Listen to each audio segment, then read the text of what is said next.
One day you're in the school football pitches surrounded by your best mates. You're messing around, seeing your friends every single day.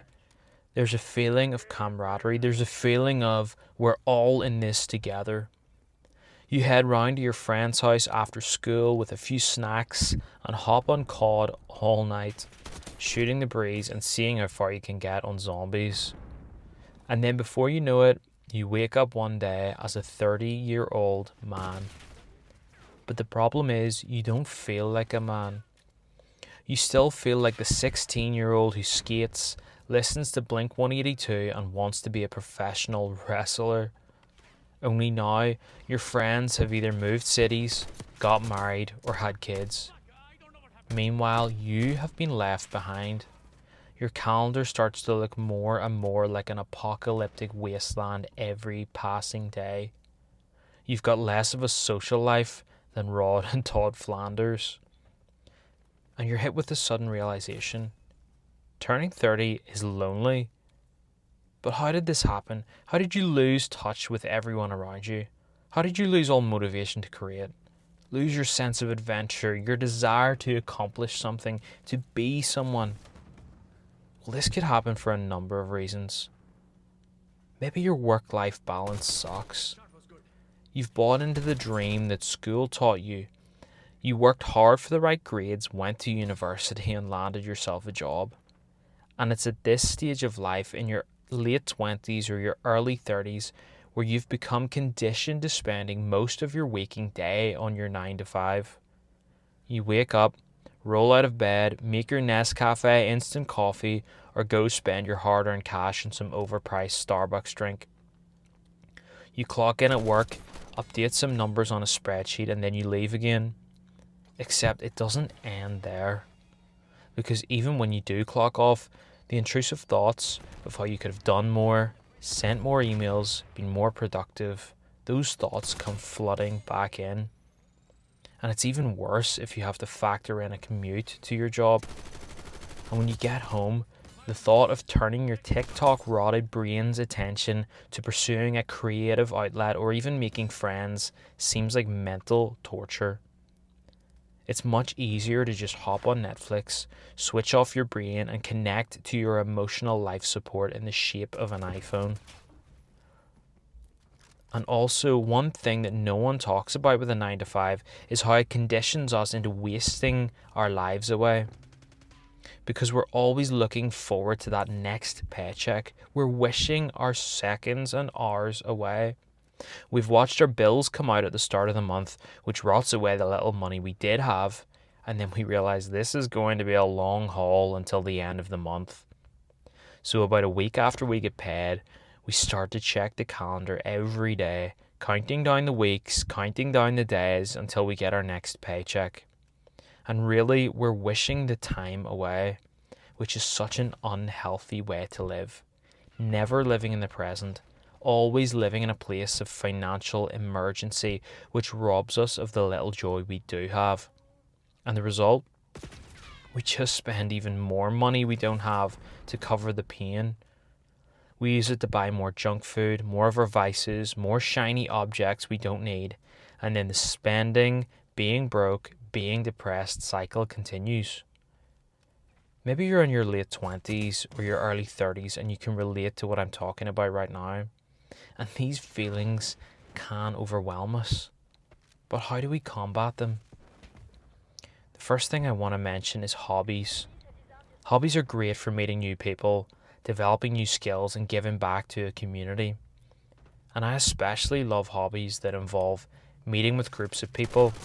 So I'm not necessarily talking about gaming here. Think of things instead like CrossFit classes, D&D groups, church groups, volunteering, anything where you're surrounding yourself with people in a fun environment with a shared goal or interest. You know, some of my best times ever have been volunteering with church or with Special Olympics or even things like Pokemon TCG or Yu-Gi-Oh groups.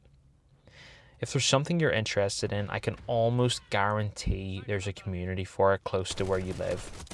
Some of my best friends to this day I met in my mid to late 20s through volunteering or join in one of these communities. It's never too late to make some friends that will be with you for life. The second thing I want to mention is this. It's to shut off your phone and take back your life. Seriously. A few years ago, I decided to get serious about my screen time because I realized I was spending upwards of 5 or 6 hours per day on average on my phone. That's 13 weeks per year wasted scrolling through my phone, and that's not even taking into account the time that I would be sleeping anyway. Something had to change. TikTok, Reddit, Instagram, Facebook, and other nonsense social media apps were literally stealing my most precious asset of all, time. So I decided to replace my morning doom scroll with books. For me, I personally start every day by reading the Bible and then I'll hop into another book. At the minute, it's Lord of the Rings. And it really feels so much better starting your day, engaging your brain rather than rotting it away. Some of my best ideas for my day job and general life come from when I'm reading. Or why not just shut off your phone and talk to those around you? You know, I'm becoming a dad in the summer, and one of my biggest fears was that my child would see me glued to my phone all the time and ask, why does dad spend so much time on his phone and not playing with me instead? It's a real possibility that so many parents today are ruining their kids' childhood because of their crippling phone addiction. Use apps like Opal or even your screen time limiters on your iPhone itself. Give someone else the password to these apps if you're really serious about wanting to break the chains of dopamine addiction in your life. And the third way to combat the turning 30 midlife crisis is this. It's to start a creative pursuit.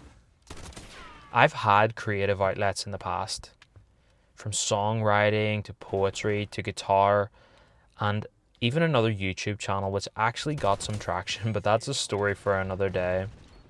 And right now, my creative outlet is this YouTube channel. My first couple of videos have literally done 0 views, but that's okay. It's not about the views, it's about the feeling that creating gives me. When we're creative, it gives us opportunities to connect with ourselves in ways we can never get by just consuming content. It gives us a chance to be introspective, to search in our hearts for what we really want in life, for where our true passions actually lie. For me, I love talking about deep subjects, religion, life, philosophy, finance, and that's why I started this channel. Because I believe there are men out there and women who can relate to the feeling of feeling behind in your late 20s and 30s. That feeling of looking online and seeing people 10 years younger than us living a life 10 times more comfortable than ours. And that can be a maddening feeling, it really can. But we can sit in a corner and think, why me? Or we can do something about it. For me, I found that hobbies, pursuing side hustles, and chasing creativity to have been really genuinely helpful. And I think that you'll find the same for yourself. So let's not get stuck in this cycle of loneliness in our 20s and 30s, because it is a real danger. We can just sit and become lonely and depressed. But put yourself out there, chase something new. And one last thing, you're never fully stuck and you're never fully alone. So don't hesitate to reach out if you're feeling lost. And thanks for watching the video. I don't believe in bad luck, just bad aim. Get that